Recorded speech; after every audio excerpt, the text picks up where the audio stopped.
The problem that I was tackling was the simple, basic, everyday procedure of an injection.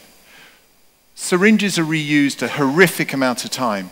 In India, 62% of all injections given are unsafe.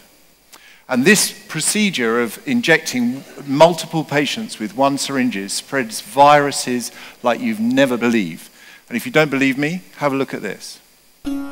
These nurses were filmed secretly in a government hospital for 30 minutes.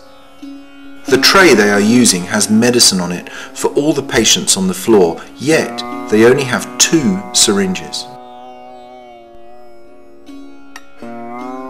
During this time, not once was a new syringe taken from a packet.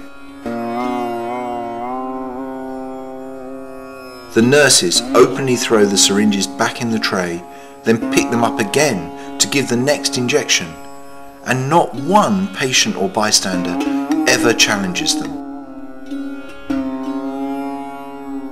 42 injections, 2 syringes. This results in 1.3 million deaths around the world, and 23 million cases of hepatitis are transmitted. In fact, it's many more deaths, twice as many deaths as occur through malaria. The actual burden to the world on an annual basis is $119 billion, which is just extraordinary. Every year in Africa, 20 million injections are given which are already contaminated with the blood of the previous patient who had HIV. This is in Islamabad, and this lady who was burnt was treated 10 years ago in this very room, and during the treatment got hepatitis B, and didn't see the irony that we were actually in the same room that she got the infection in the first place. And you might think that this is a developing world problem.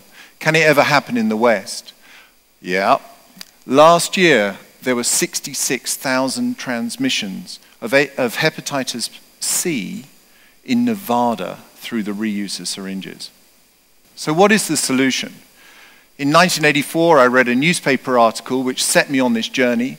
It predicted that this would be a problem. So I designed this syringe, which can be used on the same equipment, made for the same cost and used in the same way.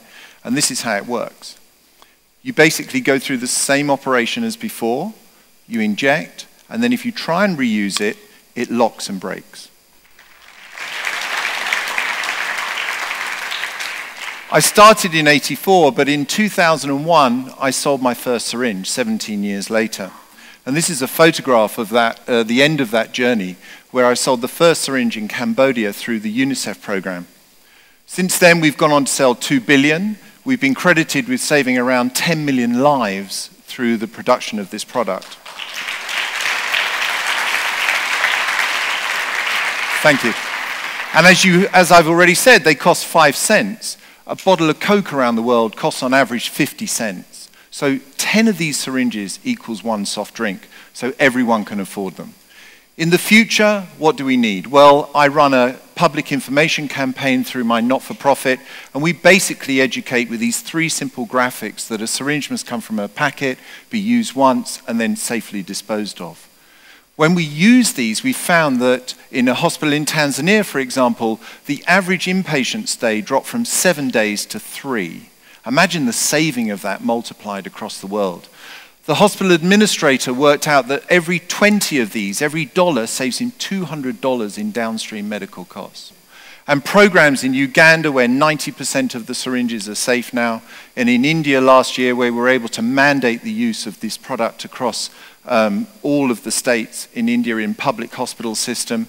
And in Pakistan, where last week I got an approval from the Minister of Health to start next week on a 40 million rupee campaign across the whole of the country to change it over to safe injections. Imagine this little product here, a little bit of information might just be able to reduce that $119 billion burden and might be able to make serious ingress into that 1.3 million deaths. Thank you.